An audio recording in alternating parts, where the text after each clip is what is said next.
Well, yeah, they're always going to warm up with some exercises, little swings first. But what I'm trying to say is that they're spending most of their time with their wedges, 9, 8s. A lot of their time, like 70% of their practice, is with that. From like their approach shots in, and then it goes longer game and driver. It's like the least amount of practice goes towards those clubs. Oh yeah, if you think about it, they're going to hit their driver maybe 8-10 times on a round. And after a good drive, they got a wedge 9-iron in. Yeah. Or they're scoring with it. There's not many shots where they've got a shot, an iron longer than a 6-iron, really. Par 5 second shots. Yeah. A couple of par 3s that might be 200, 210, 220. But they're going in with 5-6 iron to them, 7-iron. So scoring 100 yards and in, escaping up and down from 100 yards for a par, or if they're poorly driven on a par 5 and they've got 100 yards for a third shot again. Otherwise 150 yards and in, they're dialing those in. Yeah, put the numbers down to a T. Yeah, amateurs will be obsessed with driver use. I mean, it's ego, isn't it? It is thrilling. Coming home from work, tough week, you've got the driver out, launched a couple, hitting it far and, you know, straightish down the range. And you'll always end up hitting it your furthest on those like days because you like haven't really got a care in the world either. You've always got another ball to put down. Yeah, and you almost can't hit it as far on the range as you do on the course. No, sorry, wrong way around. You can't hit it on the course as far as you do on the range because there's too much pressure on you on the course. And you kind of steer it. You don't let go. Exactly that. It means something. People are again too emotional about the outcome. If you get your feelings into building a swing that repeats and loose, and your control over the action you put on it, the move, and get a thrill out of hitting it. I love teaching around that philosophy. You'll find that you'll start hitting it further on the course because your routine over that one shot will be better on the course than on the range when you've just got another ball to put down. Yeah, exactly. When you can build a blueprint, you can build something that feels similar, but you've got to be disciplined. That's why I like 5-6 balls max. Before you pause, you know, sip a drink you've got, you know, just take a breather. Collect yourself again. Just collect yourself and make sure you're not rushing, because you will. It will change after 5 or 6 shots. And if you think about it too, if you start rattling off 12, 15 swings, you've gone through 9 holes of golf, long game. Yeah. You know, you got chipping, you got pitching, you got putting to fill out the gaps. Yeah. It's not that many full shots on a round of golf. No, exactly. I've always been like one of those range warriors where you just get a bucket of balls and you blast 100 balls in like an hour. No real sort of like, you know, you kind of rake in the next ball before the first one even landed. Yeah. But I show you what I've done now is I'm breaking like practice up a little bit. So the first 20 minutes is like I'm not even worried about where the ball's going. I'm just working on, you know, what we've been going through, and just kind of just making sure I get that strike, and just not really worrying where it goes, but just getting that feeling right for 20 minutes. Yeah. And then I hit balls, but I switch club every single time. So that's good as well, keeping the same blueprint feeling. Yes. That's it. But changing club and changing target each time. So aiming left, aiming right, aiming straight. Yeah. This is how you'll take it easier to the course. It will feel similar when you go to the course. Because you're putting a bit of pressure on yourself on the range. Yeah, you're disciplining yourself to stay in the routine. Yet the blueprint feels the same. It's just the club shaft length making the swing different. Like a longer shaft would just pull you around a bit more. Yeah, that's right. A wedge 9-iron after hitting a 3-wood, perhaps swapping to a wedge or 9. A little practice swing, but again, you can keep the same load clear type simplicity of it, can't you? Well, I suppose with the longer irons, you're not really taking a divot as such as you would be with like a 7, 8, 9. No. If the ball position's correct, it'll be a sweepy. Yeah. A little bit of grazing of the grass. Like a little bruising. I mean, you can hit it really solid. Remember, it's a shallower face on a long iron. Not as deep as the 7s, 8s, 9s wedges. So you've got more of a direct hit on the back, so you can sweep it and still get the centre of the club without too much of a descending blow. Even though the modern club is designed to get a little divot, you can take a little divot with a hybrid and a 3-wood, to be honest. Yeah. You see torpedo pros There's that doing video that, of don't Tiger you? doing that with his Yeah. 5 or 3 Yeah. off a tee. Even off a tee, you always had like a downward low into it. Yeah, and I think, to be honest, in my opinion, I think you get a more compressed strike with a little bit of a downward hit. Yeah. I can With do a that. hybrid and Yeah. a 3-wood. You can get a thin bottom too easily if you pick it, I think. And then it'll fly very well, but just lose that boring flight. It doesn't hurt taking a divot. It's not quite like it was with wooden woods and early metals, Yeah. that's for sure. Sometimes with my driver, I almost feel like I don't think I am actually doing it, but I can sometimes feel when I'm trying to sort of exit, keep low and left from a driver, it almost feels like I'm hitting down on it, but Well, I'm pretty sure I'm not. I'm pretty sure it's still an up, but it No, just you- feels like I'm hitting it down and will. pressing. What you've got to watch is that lateral move in Yeah, we spoke of. that's right, yeah.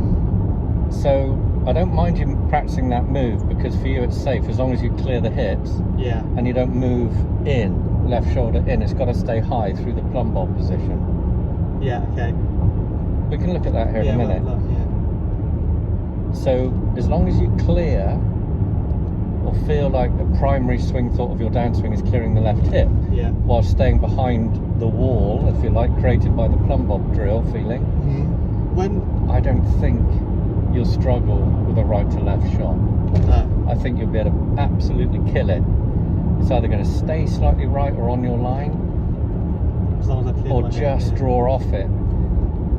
But the fade, or the get me to the clubhouse swing that we spoke of as well, Yeah, you can feel as if you're coming across it with your hands and arms. If you feel like, you know what, I was drawing it beautifully yesterday, I've just not quite got it today, I need to cut it. I don't like the feeling of the Yeah, last what's few going on, holes I'm playing and my driver, that's when you'd feel it. But you've got to avoid that upper body move in when you do that drill. When does, I know I've been focused a lot of the time, my time on clearing those hips, and when does that become like almost over exaggerating that movement? Is there any way of over exaggerating that movement? Like if all my focus is at the moment, like it's made golf really simple and easy. It's just like you said, it's a turn to the top, feeling coiled up, and then just literally letting my hips fire and clear, and the rest takes care of itself. Yeah. But when does that become too When much? do you overdo then? it? When do you overdo it? Yeah. Turning hips? That's a good question. I think you'll find it will become a struggle, or you'll feel like you'll get trapped as if you start losing the backswing and start pulling it around yourself going back. Okay. So when we spoke before, we talked about your arms at address, similar to Rory, how they're comfortably straight, looking Yeah. locked, but there's no tension there. There's one or two golfers like you, but I'd say the exception is a softer looking at arm at address from Yeah. golfers. So you've got to feel wide with those and not feel as if it's pulling in. Mm-hmm. Yeah. That way you're never going to get trapped when you clear coming down, as long as you don't move in. I can't see you Over. getting too quick with the hips. Okay. Once you steady your I tell you what I think it might have spine been. and the center rotation, your core. I'll tell you what I think it might have been. I think sometimes the reason I'm saying that is because sometimes when I feel like I get too quick with my hips is when I've had an extension. So instead of keeping my hips and bum back, I've gone to like extend up. Yeah. And that's then when my sort of hands. Well, that's when you're trying to arms, compensate. Yeah, get stuck behind me. Because my hips are five, I can't clear, so it just gives Yeah. a massive block right. Yeah. Yeah, that's it. Loss But of that's posture. because loss of posture. That's right. I was like tried to give it some, and I almost stood up out of it, Yeah. and that's when it goes block right. Yeah, exactly, and that's quite common if you don't get that rotation. But if you load wrong, so let's say the weight moves to the outside of your right foot or heel, locking the right leg a bit, you're going to have to use an up move, losing your posture to try and transfer in some way, or try and use the ground force in some way And you get all flippy to then, deliver don't the you? club. Yeah, and then it'll be an early extension because there's no turning Yeah. to keep everything in sync. And then there's that flip. You'll probably go left. Yeah. Yeah. It's either a block right or I snap hook it. I know, they're lovely, aren't they? They feel the same as well for the most part. Yeah. But obviously, since I've been doing all this now and making sure I just turn and you know, almost essentially just feeling like it's my left hip's pulling back.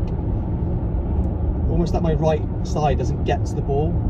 It almost, I keep everything, I feel like it's held back. Yeah, because it's impossible not. I mean, you're too good a golfer to not suddenly turn. As long as you load on the inside of the right foot to create some kind of opposing force to create a turn into.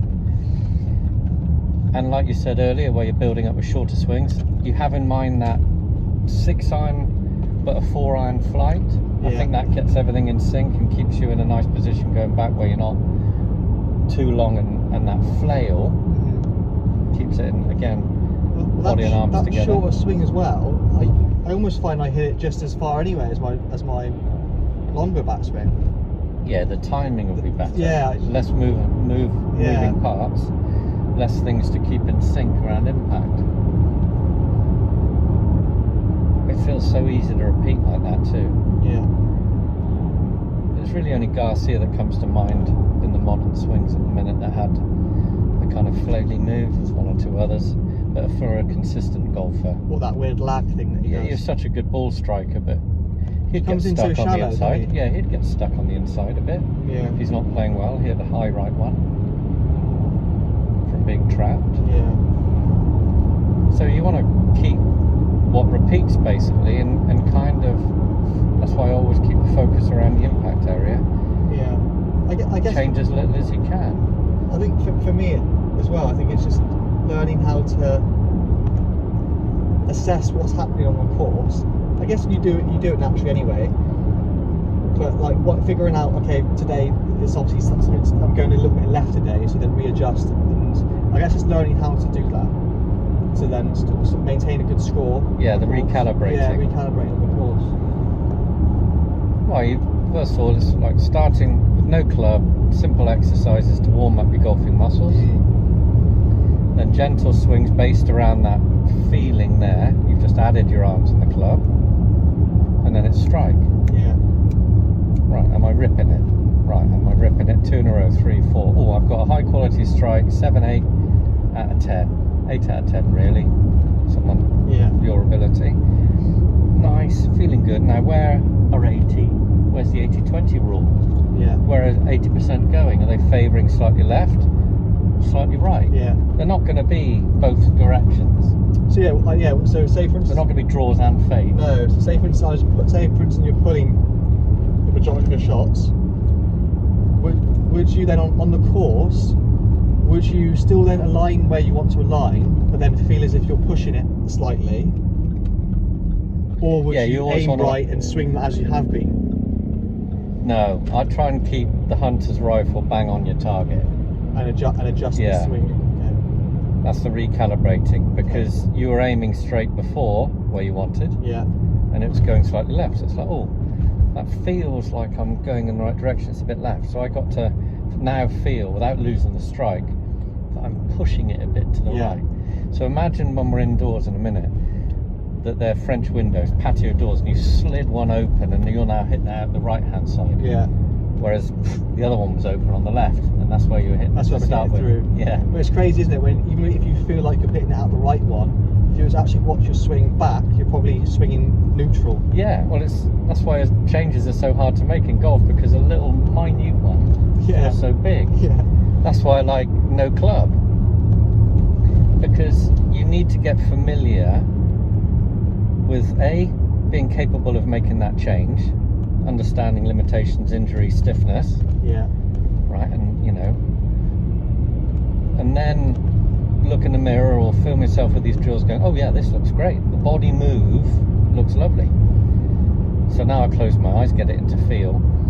Then you can focus on a single point of that change when you close your eyes. Oh, I feel it more on the right hip turning, as I feel it loading into the right knee and instep. Does that make sense? Yeah, I understand. So I can narrow it down to not the shoulders, not the back, not the...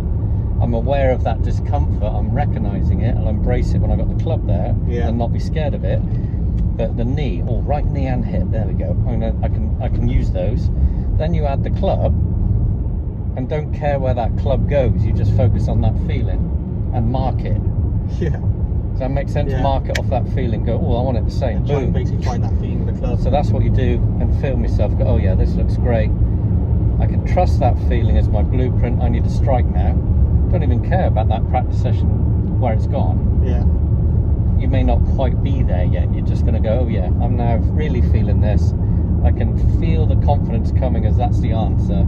I know I'm going to start ripping it here in a minute. Does that make sense? Yeah, totally. And then, you know, you can see where it's going now. And you'll often find it's going pretty much where you want it to go. It's crazy. Right, a bit dark now. Might have to make this a podcast.